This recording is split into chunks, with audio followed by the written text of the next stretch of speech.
Je vous souhaite la bienvenue et j'espère que tout le monde va bien. Je me présente, je suis Bastien et c'est moi qui vous accompagne à travers cette odyssée des lions de mer. Durant cette représentation, vous allez apercevoir des otaries de Californie. Alors même si elles sont toutes ici, à Deauville ou dans d'autres parcs zoologiques européens, elles restent néanmoins des animaux sauvages que nous avons entraînés mais qui ne sont pas domestiqués. Nous leur avons appris à nous accepter dans leur milieu et à participer à l'entraînement. Tout ce que vous allez apercevoir est rendu possible grâce à une relation de confiance et de respect mutuel. Et on accueille sans plus attendre nos soigneurs, Manon et Malik, accompagnés de deux femelles. On peut applaudir bien fort Grace et Amy.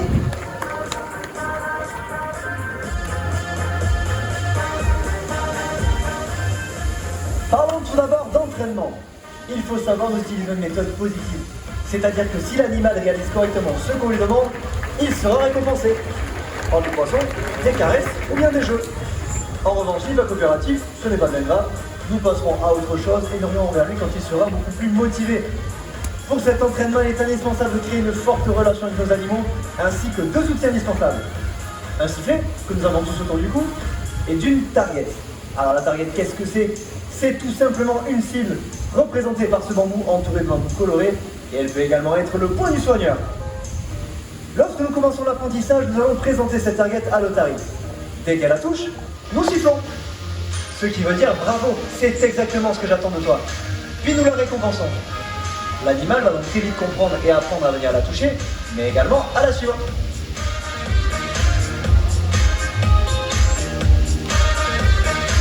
Par la suite, nous allons l'utiliser par exemple tel un crayon, afin de dessiner le comportement souhaité.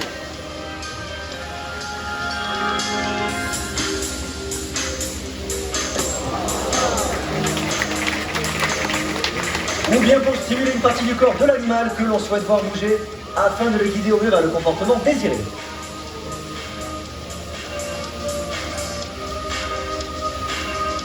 Puis progressivement, nous allons tout simplement retirer cette target et la remplacer par un mot et par un geste.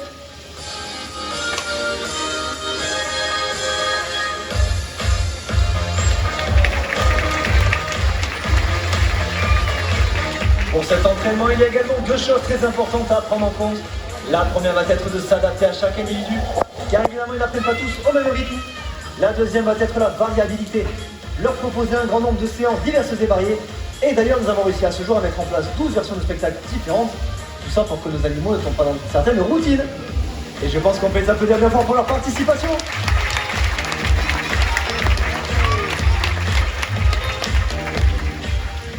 Les otaries font partie de l'ordre des pinnipèdes, tout comme les morses, les éléphants de mer ou bien les phoques.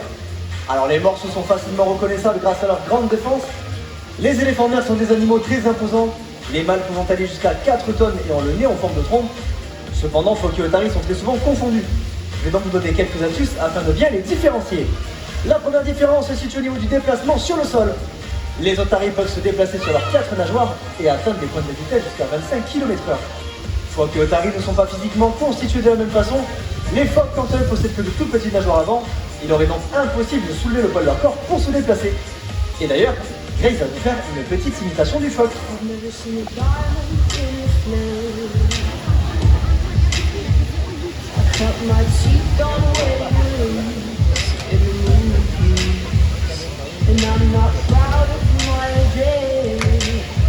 On peut applaudir à cette super imitation.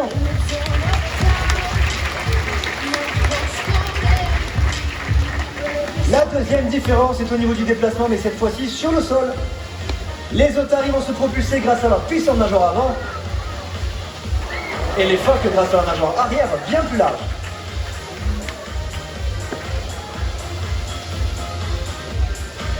La dernière différence se situe au niveau de la tête de nos otaries. Comme on peut le voir, elles possèdent de toutes petites oreilles. Ce sont des pavillons externes. Chez le phoque, il y a simplement deux petits orifices internes. Vous l'aurez donc compris, il est impossible de distinguer les oreilles chez le phoque. Nous avons évoqué ensemble les différences, mais il y a également des points en commun entre ces animaux, et notamment la présence de poils. Une épaisse fourrure qui, je vous l'accorde, est difficile à percevoir lorsque nos otaries sont mouillées.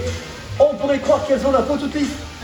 Cependant, si vous regardez l'image derrière moi, il s'agit d'un même individu, deux calis, une femelle de notre bassin, et vous pouvez voir qu'à droite elle est toute mouillée et à gauche toute sèche, et nous pouvons donc apercevoir son court pelage d'environ 1 cm. Et puisque cela n'a plus de secret pour vous, interrogation surprise, À votre avis sur l'image de gauche, phoque ou Otari? C'est un phoque, vous avez raison. Et donc à droite l'Otari, vous pouvez vous applaudir.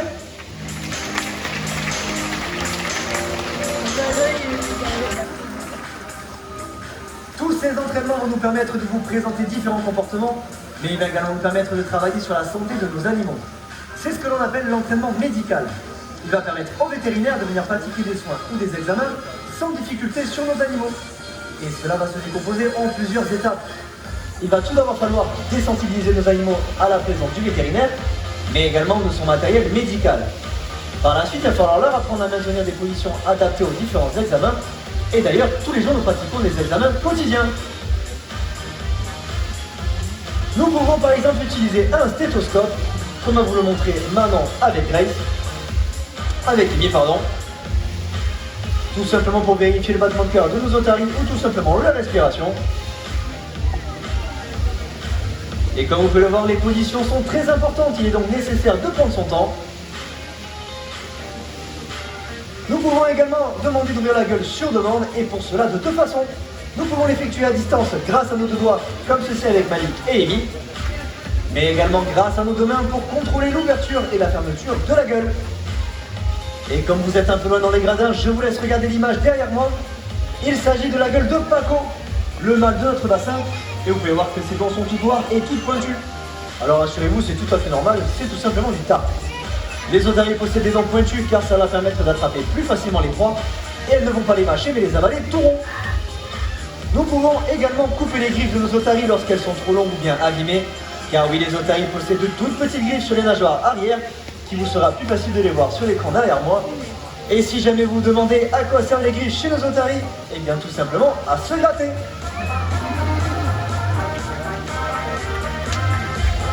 Mais bien évidemment, nous pouvons effectuer des examens beaucoup plus poussés, tels que des prises de sang, des échographies ou des radiographies. Et aujourd'hui, nous allons vous illustrer la radiographie. La radiographie de la nageoire arrière, me précise Malik.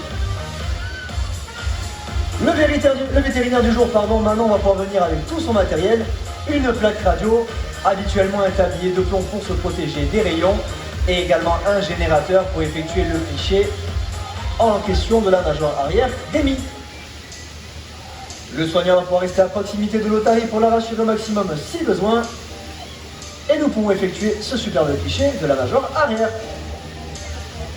Et comme vous en doutez, ce sont des examens qui durent assez longtemps, en moyenne de 10 à 15 minutes. Il est donc également nécessaire de travailler sur la durée. Et tous ces entraînements sont très positifs pour nous ainsi que pour nos animaux, car il va nous permettre de limiter au maximum les anesthésies, qui cependant resteront obligatoires pour certaines interventions.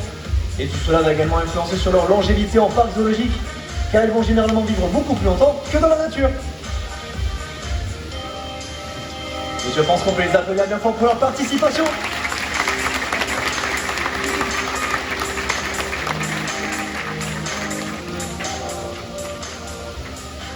Vous l'aurez sans doute remarqué, nos otaries possèdent de très grandes moustaches. Ce sont des vibrisses. Il s'agit d'un élément sensoriel très important chez ces animaux, puisqu'ils vont leur permettre de chasser en eau trouble ou bien d'analyser leur environnement. Dès que l'on tend un objet devant le nez de nos otaries, le réflexe est le même. Leur vibrise se redresse directement vers l'objet concerné afin de capter des informations très précises sur sa position.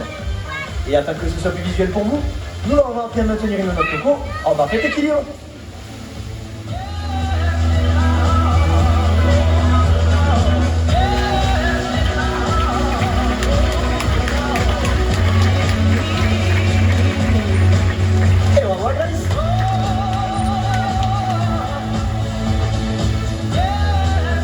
Je ne sais pas si vous l'avez remarqué, mais il y a de nombreuses formes situées autour du bassin. Elles servent à stimuler mentalement nos animaux. Nous leur avons donc appris à retenir une forme bien particulière parmi les autres et à aller la toucher. Et nous allons commencer par Grace, et sa forme, c'est la croix. Et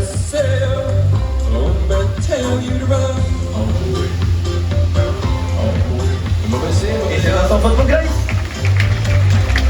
Et nous allons également demander à Amy, et sa forme, c'est le trèfle.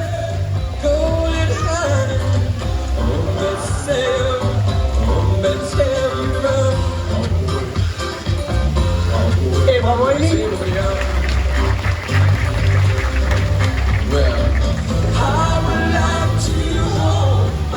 Parlons maintenant du cri de l'otarie que l'on appelle l'abonnement. Et je vous lance tout de suite un petit défi. Saurez-vous reconnaître cet aboiement parmi les 3 cris d'animaux que nous allons vous faire écouter? Tendez l'oreille, c'est parti!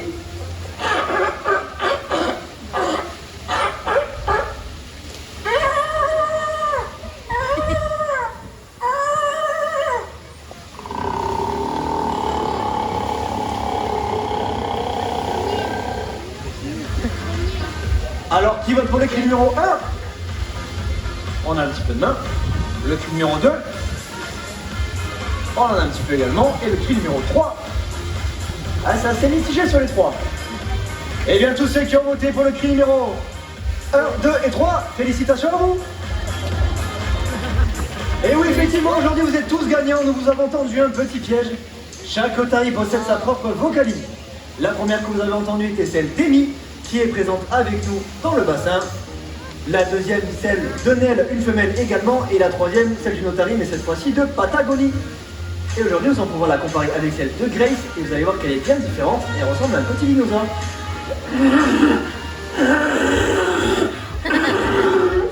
Et merci Grace. Et je vous propose également de réécouter la vocalise d'Amy.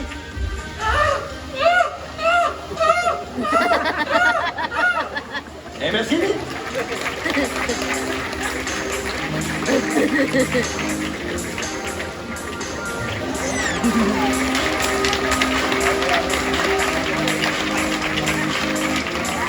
Et si jamais vous me demandez comment nous avons fait pour apprendre à nos animaux à vocaliser sur demande, eh bien c'est très simple. Nous avons tout simplement attendu qu'ils le fassent de même. Nous les avons récompensés et nous y avons associé un mot et un geste. Et on peut les applaudir encore bien fort.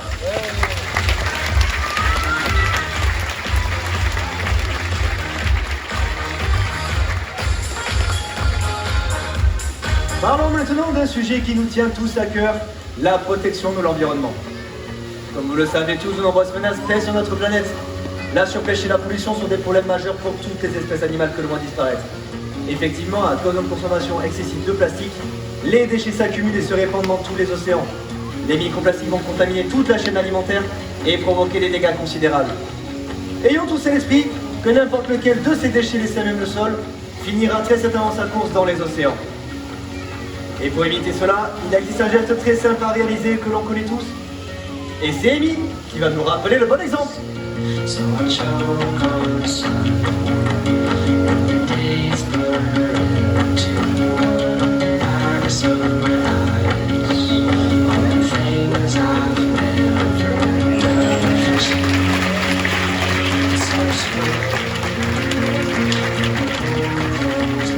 So tous les jours, vos applaudissements nous prouvent à quel point vous êtes sensibles à ce geste. Alors évidemment, ce comportement, nous l'avons appris à nos animaux. Malheureusement, dans la nature, la situation est bien différente, puisque tous les jours, des oiseaux, des poissons et des mammifères marins meurent en ingérant nos déchets ou en restant emmêlés dans des filets. Nous avons tous une part de responsabilité dans ce qui se passe aujourd'hui, mais également un rôle à jouer afin de préserver ces espèces et notre environnement. Et cela commence par le fait de jeter nos déchets à la poubelle et de ne pas hésiter à ramasser ce que l'on voit par terre. Et je pense qu'on peut applaudir encore bien fort Amy pour ce beau rappel.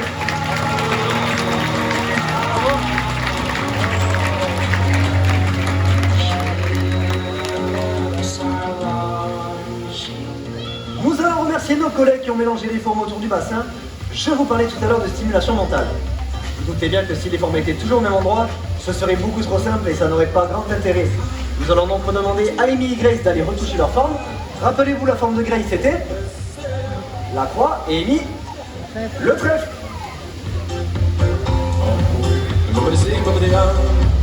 À nouveau un sans faute pour Grace et également pour Amy.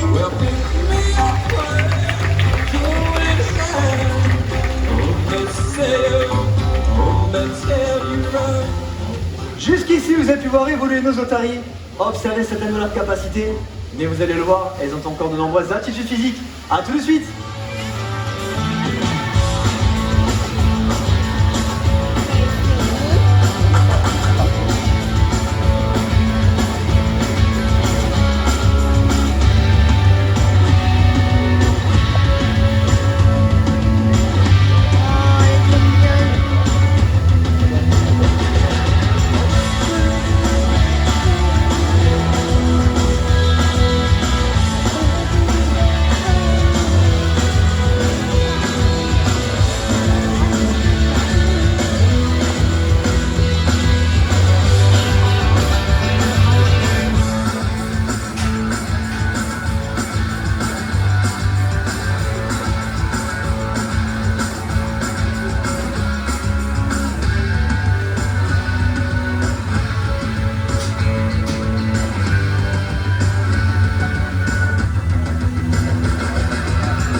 aquatiques nous rappellent la beauté du monde animal. Ensemble, nous pouvons les protéger. Alors rappelez-vous que chacun de nos gestes compte. Et c'est ainsi que se termine cette Odyssée des lions de mer. Un grand merci à Kali, Grace, Paco, Nola et Amy pour leur participation. Un grand merci à vous. Au revoir.